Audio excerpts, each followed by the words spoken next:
As the first light of morning was just beginning to appear, suddenly the valley of Hijr shook with a painful echo.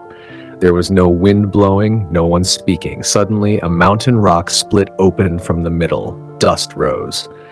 Light emerged, and from inside came out a huge she-camel. People trembled and stepped back. Someone said softly, "This is the miracle of Salih, peace be upon him." When the people were destroyed because of their arrogance and oppression, among them were a few believers who had accepted the message of Hud, peace be upon him. Allah saved them.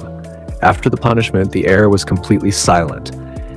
In the valleys, there were only broken houses and the smoke of punishment in the air. The survivors looked at one another and said, "Thank Allah that we accepted Hud's message. If Allah had not guided us, we too would have been destroyed." These believers left the valley of Ad and set out toward another land.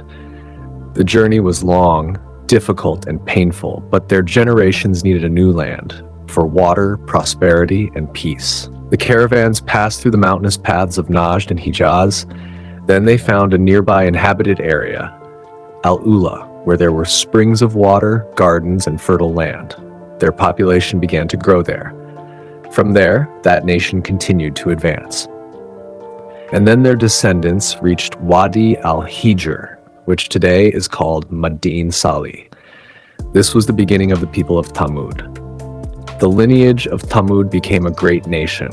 Allah granted them physical strength, intelligence, artistic skill, the ability to carve rocks, and a natural land to live in. They carved entire cities inside the mountains, such buildings with straight walls, tall pillars, and detailed designs that even today people are amazed when they see them. According to the Quran, they built palaces on the plains and carved homes into the mountains. Their settlements had a royal system. The markets were filled with light, trade, noise, and at night they glowed with torches. The valleys had gardens. The sweet fragrance of dates filled the fertile land. But then, forgetting gratitude for these blessings, arrogance entered their hearts. We built all this with our own strength and intelligence. When power misled them, their hearts became hard. They made idols carved from mountains their gods. Forgetting Allah, they began calling upon natural forces. They boasted of their strength, wealth, and their ability to carve mountains, saying, "Who is stronger than us in this world?" They oppressed the weak, took away their rights, and treated the will of their chiefs as law. It was as if humans abandoned Allah's law, created their own law, and declared themselves permanently exempt from it. This all seems familiar. Sorry. Corruption, immorality, and sin were widespread among the people of Thamud. Their famous statement was, "We carve houses from mountains." They believed no one could stand against them. They considered blessings to be their own power and forgot that Allah gives and Allah takes away. In this same valley, in the noble household of Ubayd ibn Mas, a radiant child was born, Salih, peace be upon him. From childhood, gentleness, wisdom, light, deep thought, and a natural inclination toward truth were clearly visible in him. The elders of the tribe often said, "This boy is not ordinary, there is depth in his words." When he grew up, his behavior was completely different. The glitter of the world did not attract him. He spent time alone remembering Allah. Then one night, Allah granted him prophethood. Salih, peace be upon him, went to his people and said, "Worship Allah alone. You have no deity besides him." The leaders of the people laughed. They said, "Until yesterday you were our wise friend. Today you are stopping us from our gods. We thought you were righteous, but now you are stopping us from what our forefathers practiced." Salih, peace be upon him, explained with love, "This valley, these buildings, and this nature are blessings from Allah. Be grateful. Do not commit shirk." But the people replied, "Do not speak without proof. If you are a true prophet, show us a sign." The leader said, "Bring out a living she-camel from inside this mountain rock, then we will believe."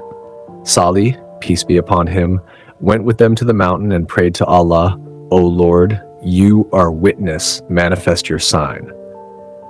Then In a moment, the color of the valley changed. The mountains split open.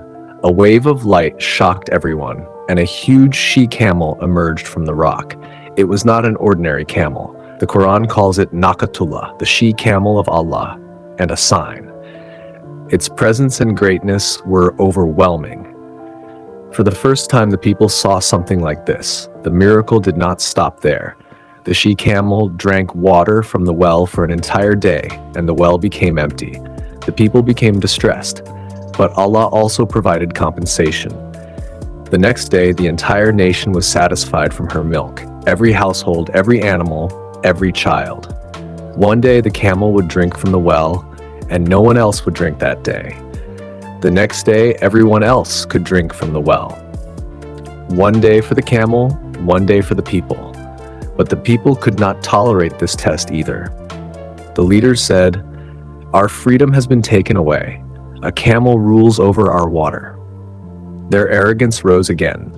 When some people began to believe, jealousy and greed appeared on the faces of the leaders.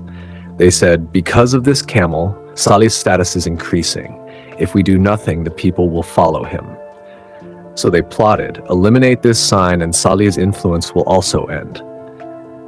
A wealthy woman said, "Whoever kills this camel, I will marry my daughter to him." Young men agreed. Tonight, this camel will not survive. When the camel finished drinking water and was returning, the killers followed. One shot an arrow, injuring her leg.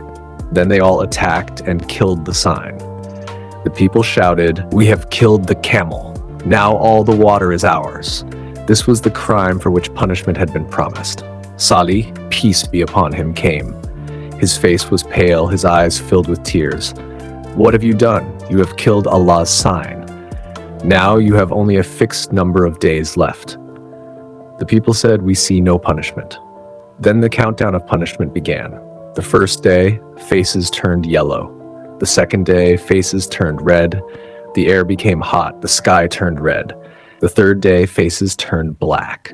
Death spread through the valley. We made a mistake.